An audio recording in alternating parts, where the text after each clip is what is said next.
中國移動香港咧係中國移動有限公司嘅子公司，咁我哋專注喺服務香港特別行政區嘅一個通訊市場嘅。咁自從1997年成立到而家，咁中國移動香港已經發展成為香港領先嘅電訊運營商啦。咁我哋擁有超過500萬嘅移動通訊用戶嘅。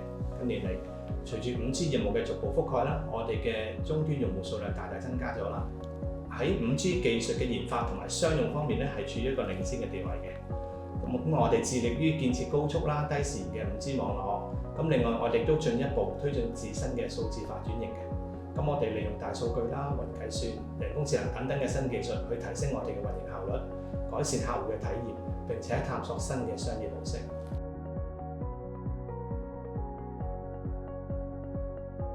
我哋喺數字化轉型中咧，就面臨咗有幾個關鍵嘅挑戰嘅。咁首先咧，我哋嘅用戶數量係迅速增加啦，咁帶嚟咗網絡規模嘅增長，運營難度咧就隨之而增加啦。咁傳統嘅網絡架構咧已經難以支持我哋業務嘅發展啦。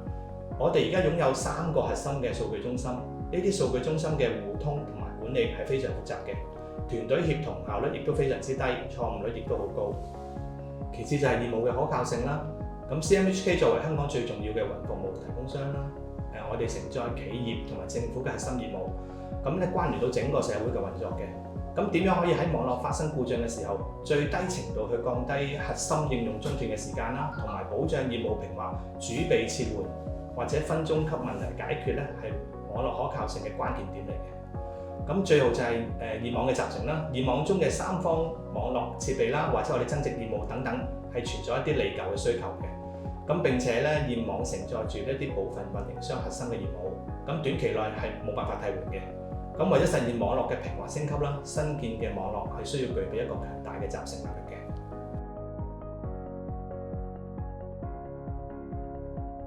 依託高質量嘅華為聲學 AI 高韌性嘅雲數據中心網絡方案啦，我哋嘅網絡自動化能力係同埋可靠性咧係得到顯著嘅提升嘅。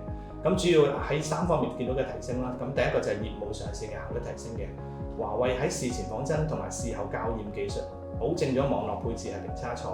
咁業務上線嘅時間咧，亦都由原來嘅幾日縮短到去幾個鐘嘅啫，效率咧提升咗成10倍嘅。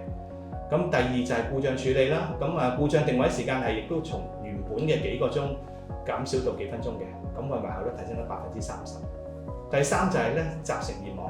華為提供嘅 GE48GE 嘅合適設備啦，支持我哋網絡擴容平滑演進嘅，成功咧實現咗現網設備嘅無差別管理，避免咗設備替換帶嚟高昂嘅成本同埋業務中斷嘅風險。呢啲改進唔單止提升咗我哋網絡嘅性能啦，亦都為 CMHK 一個高速發展嘅業務提供咗有力嘅支撐嘅。CMHK 同華為嘅合作，為香港移動嘅數字化轉型樹立咗一個典範。咁我哋好期待未來有更多嘅創新成果。